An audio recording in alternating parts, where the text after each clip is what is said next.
નમસ્કાર દર્શક મિત્રો, હું છું રૂપલ લોણીચિયા. સંપૂર્ણ ન્યૂઝમાં આપનું સ્વાગત. શક્તિ, ભક્તિ અને આસ્થાનો ત્રિવેણી સંગમ એટલે જગવિખ્યાત યાત્રાધામ અંબાજી, જે ગુજરાત અને રાજસ્થાનની સરહદ ઉપર આવેલું છે. અંબાજી દેશના 51 શક્તિપીઠમાં આદ્ય શક્તિપીઠ તરીકે ઓળખાય છે. હાલમાં લોકસભા ચૂંટણીનો સમય આવી ગયો છે, ત્યારે ભારતીય જનતા પાર્ટી દ્વારા બનાસકાંઠા સીટના ઉમેદવાર પ્રથમ યાદીમાં જાહેર કરાયા છે.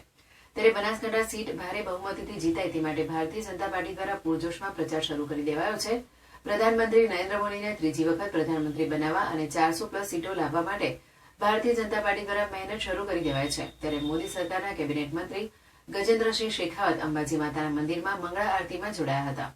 મંગળવારે રાત્રે સર્કિટ હાઉસ ખાતે આવેલા કેન્દ્રીય મંત્રી ગજેન્દ્રસિંહ શેખાવત વહેલી સવારે શક્તિપીઠ અંબાજી મંદિરમાં મંગળા આરતીમાં જોડાયા હતા.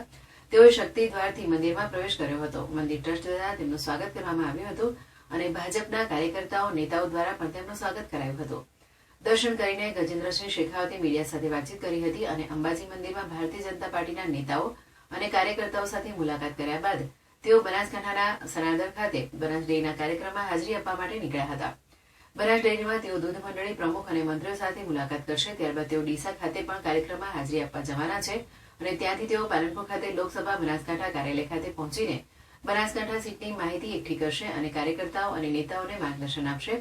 તો સાથે સાથે રાહુલ ગાંધીની ન્યાય યાત્રા ઉપર કટાક્ષ કરતા કહ્યું હતું કે રાહુલ ગાંધીની ન્યાય યાત્રા અન્યાય યાત્રા છે. લોકો સાથે વિશ્વાસઘાત કરી જાતિ, ધર્મ અને વિકાસમાં બાધા ઉભી કરી છે. તેના માટે દેશની જનતા તેમને જવાબ પણ આપશે.